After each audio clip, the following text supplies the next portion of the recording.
ठीक है हमको नहीं मिल रहा. ठीक है, छोड़ना उसको अभी, अबे नहीं. अबे छोड़ना That is a अभी, huge. छोड़ना उसको अभी, That is a huge छोड़ना excuse. छोड़ना।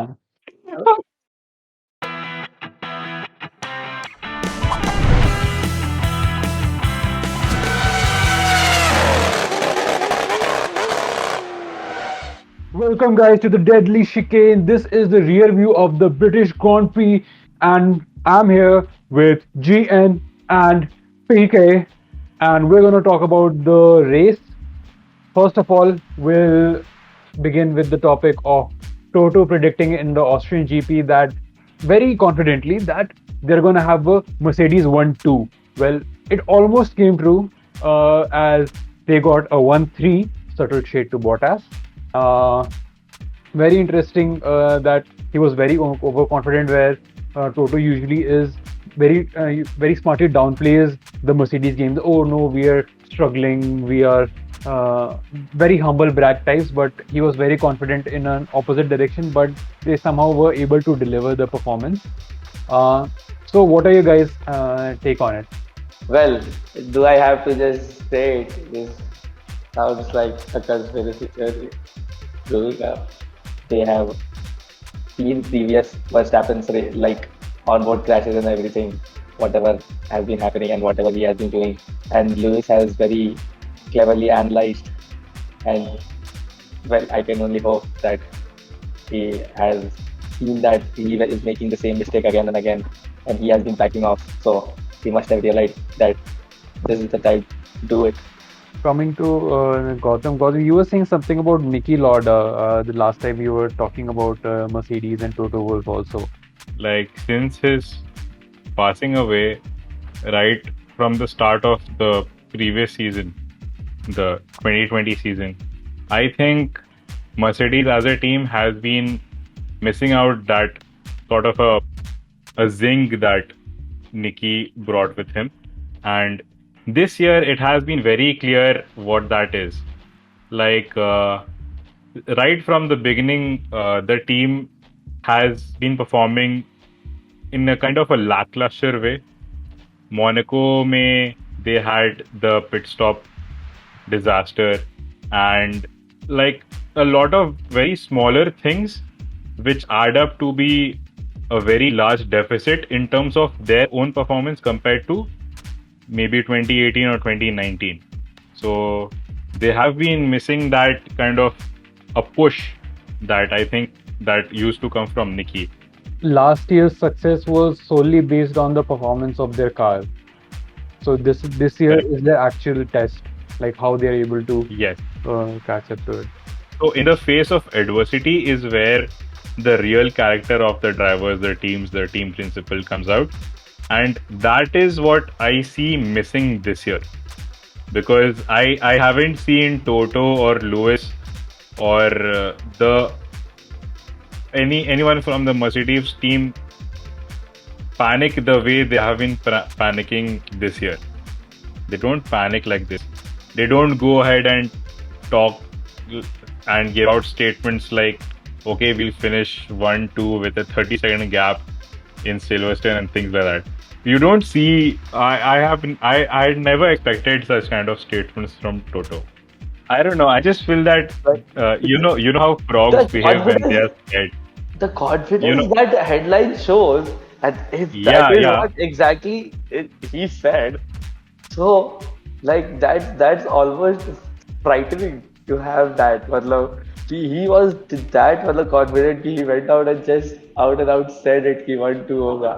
ठीक है, what as well, It could have been but a bluff. I don't know. Matlab, I think it was a bluff. which is I am going to give them the benefit of the doubt. Matlab, I am fine with Okay. it Yeah. because Yeah. Correct. the the incident that happened. We'll just quickly touch ठीक है, on ठीक है. the sprint quali, and Vettel's thought that, which was very valid, that the pole position should be awarded to the person who's fastest over one lap, and it wasn't. Like Perez is fast over one lap in a Red Bull, but he screwed up and started from the pit lane, and this was one of the main points why people thought that okay, this is bad. Uh, because Yeah. he qualified Right. P5 or P4, something like that. But in the race, he has to start in the pit lane, and that didn't seem like it was fair. That was Yeah. bound to happen anyways. Like we had, like, मतलब तो कौन कौन बोला था तू गौतम तू भी बोला था ना कि लाइक Yeah. प्रॉब्लम आएगा ही इसका तो प्रॉब्लम आएगा Ah. ही भाई ये Yeah. मतलब ऐसे ऐसे कैसे कर सकता है ये लोग it is unfair Ah. so Yeah. I don't know मतलब it does sound very unfair like You know that's the Yeah. So what I think is that the main race, the grid positions where you start for the main race is decided by how fast you can go on that lap when you're not racing. It is up to the driver and how they can use their machine to it. Okay. But when you, instead of using regular qualifying to decide on the grid positions for the main race, you use a sprint race to decide the grid positions. It just makes things much more like it goes into a frenzy. When you're using a race to decide who will start for the next race, why not just use the results of the previous race to decide who will start on the next race? It becomes a Like you're gimmick. getting my point. Yeah, it becomes a gimmick. Since it's a very small race, like 17 lakh का race है तो उसमें Alonso is really good with starts. Charles Leclerc has a really nice track record at Silverstone. If you remember his 2019 battle with Verstappen. So yeah, those two benefited a lot from the sprint qualifying. But other than that, it was mostly how whoever has the best race pace, the grid was in that order. I don't even know how to describe the race. Some people describe it as amazing, amaze was racing, and some people describe it as like I slept off in the middle, man. I just snoozed and came back, and the grid was the same. Like what even happened? I could have taken a nap in the meantime. But in the middle and towards the end of the race, one thing interesting happened was Ricardo's defense against Carlos. Of course, Carlos had a bad stop, but he Yeah. still wasn't able. He was constantly within 5 tenths, 4 tenths of Ricardo, but he was never able to pass him, even though he constantly had DRS on Ricardo. So in that sense, Correct. I think Ricardo has been improving. His defense has been really very good. nice. Even in the last Austrian GP we saw. Uh, Still, I think he still hasn't extracted the best over one lap pace. His one lap pace isn't good because we see Lando still somehow getting the better of him, overtaking him, and those sorts. But his performance is something that I keep seeing it's improving race by race, track by track. Yeah. Yeah, that's true. If you think from the perspective that Carlos had been driving this same car last year, so he knew where the McLaren was quicker, where it would fall short, but still he wasn't able to overtake that McLaren for close to 15-20 laps. Really shows how good Ricardo is with his defense. Yeah. Norris finds himself like as the I think the least experienced driver right in the third spot of the championship, ahead of race winner Bottas with 113 points, and Bottas is stuck with 108 still. So that's an interesting place for Norris to be. Yeah, Well, yes. Norris has been really exceptional, if I could say, with his racecraft this year especially. Uh, we saw him coming with terms with the car last year itself. Yeah, Norris has been improving a lot since last year, and the thing is what you said about him being ahead of Bottas in the standings. I think that's thanks to the pit stop disaster that Bottas had at Monaco. Otherwise, yeah, he would be ahead. But still, that kept aside, Norris has a lot of talent, I think, and he's churning he's churning the most out of that Mercedes motor in that McLaren car. he be a great boy. He's one of us, one of us. He's a he's a streamer. So I have immense respect for him. What happened? I don't know if you can see. It's McLaren ever. yeah. Yeah. Oh shit! अबे Gautam, you said no कि जो भी Louis से टकराया है, yeah, whoever has had bad blood Yeah. with Lewis.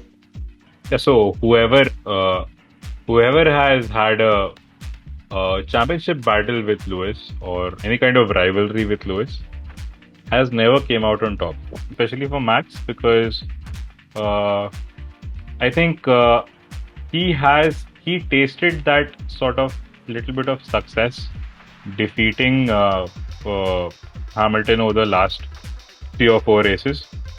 But I think he is in for a battle, or probably we should call it a war with Lewis. I think. We can call it a I war think, crime. yeah, we could call it a war cry from Lewis's Yeah. side. Uh, Talking about spice, Leclerc's engine, I think, had some red chilies in the dinner, so that's why they're farting out shit during the race. Like Yeah. his engine sensors were all off, and yeah, but still a very good drive from Leclerc, I would say. What are your thoughts on it? So the thing is that with these engines of these times, we have a lot of mechatronical parts. So it's mechanics and electronics. Okay. So if certain electronics send out the signal that something is wrong, the engine is programmed to run at a lower state of tune. So suppose if the engine is giving you 1,000 horsepower at 100% performance, and some sensor throws a kind of data that something is going to break or something is breaking off already. So the ECU, what it does is it brings out the performance probably to 90% or even further below to 70-75%. That. So it was mainly a software issue and thankfully not a mechanical hardware issue, which is why he was able to complete the race. So I think what he did was he shut down that sensor or something so he could still continue with the race. Right. That is one thing. But I think his race pace was still there until the 50th lap. I think it was really commendable. He ran with those issues for around 10-12 laps. So it is a very big deal. I did not see much lack in his race pace, even with the issue. But he was unable to defend, as we could see from Hamilton. But how did Hamilton extract so much performance? So we could attribute that performance from the Mercedes to two things mainly. First thing is, of course, tire management. I think Hamilton saved his tires for the probably last 6-7 laps, where he knew that there is a chance of overtaking, where he could overtake Leclerc. And the second thing is that probably he used his battery charge to the fullest that he could during the last few laps. But I don't think that, and I'm playing the devil's advocate here, I don't think that his experience showed on the opening lap. Yeah, that's true. The competitive spirit that Hamilton has, you could call it aggression, you could call it tricks, you could call it whatever. But He's too experienced to be an aggressive driver at this point. yeah, he has a lot of experience being an aggressive driver. That is So basically, my take is that Lewis having been the hothead he has been all this while in driving terms. He didn't have the racing line when into that corner. I forget which corner it's called. It's, I think, the most highest speed corner in the calendar. Cobb's corner. Yeah. Cobb. So he did not have the move done on Max. Basically, I believe that Max had the racing line. and Hamilton was on the inside. And I could see that, okay, this is Max's corner to take. Hamilton did not hit the apex. He just stayed there. And when it was Max's turn to turn, uh, Hamilton was just too further along. And I feel that, yeah, he was the reason that Max retired from the race. And uh, the penalty, obviously, it negated itself because he won the race. But yeah, Hamilton, with his experience, should have known better. Should have known Okay. better. Should have known better. Like putting on the brakes. Why should he put on the brakes? Like, in no way is it even justified. Like, he has been putting it off for a while now, and he has been letting this kid get the better of him. Like, then the rule is that you have to leave a car's width going into the corner, and he You have didn't. to leave space. All the time you have to leave space. Exactly. So that's really I would almost say a rookie mistake from Max Verstappen, like not checking his sights. I firstly I would like to start with saying that it was nobody's mistake. It was a racing incident according to me. And like you had mentioned, Aman, it's one of the fastest corners in the Formula One calendar. It's taken at approximately 300 kilometers per hour. So you cannot expect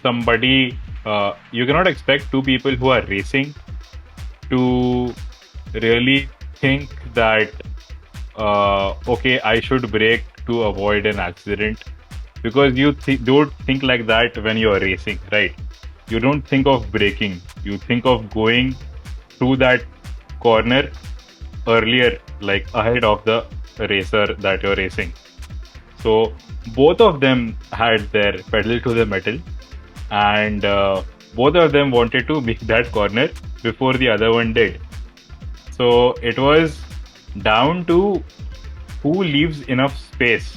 And I think Hamilton being on the inside line had that corner. It was his corner to take, his apex to take. And him being kind of tactical, I would say, uh, he kept he placed his car at such a place where Max would have to take a very wide cut through that corner. But Max being Max, he tried to cut through Hamilton's line, and which is why his right rear tire touched Hamilton's car. It was a dangerous crash for Max, and I'm happy that he walked out of it unscathed. But Yeah, that's the best thing. yeah, that's the best thing, because I don't think any person in the right state of mind would try to make purpose contact with another car at 300 plus kilometers per hour. I said that Hamilton got a 5 second penalty for crashing Albon in Austria last year, Okay. and Hamilton got a 10 second penalty this year for the Okay. Silverstone incident. But both the incidents were exactly same. So the Exactly same. so the FIA, Yeah, so the stewards. Hamilton was on the inside. Abhi, so they No, they're high on Red Bull, man. This Have you seen that picture? The yeah. stewards, their chamber has a fridge filled with Red Bull. So I think that's what they're drinking. Like, In Imola, Hamilton ran wide because Verstappen pushed him off, and in Spain again, Verstappen was pushed off by Hamilton. So, what were your best moments from the weekend? I'll let you start, Gautam. Okay, so I think Esteban Ocon having a really good start was one of the best moments for me, because I had completely disqualified his talent in the previous podcast that we had, Yeah. courtesy to the Austrian incident that he had with two of the cars getting sandwiched between two cars. I think even this time at the start, he had a slight touch with some car. I think it was a Haas. but he maintained his line, and yeah, he was making good position at the start of the first lap. He was picking up positions, making overtakes. So Ocon coming out like having a good start was really refreshing for me. And of course, Danny Boy picking that P5 was a really cherry on top. it was refreshing. Yeah, it was a cherry on top. Yeah, icing on the cake. Okay, I will say my moment of the weekend was the Paris crash, because it was such a dun, dun, dun, dun, dun, dun, dun, dun, dun, dun, dun, dun. That sort of a moment for me.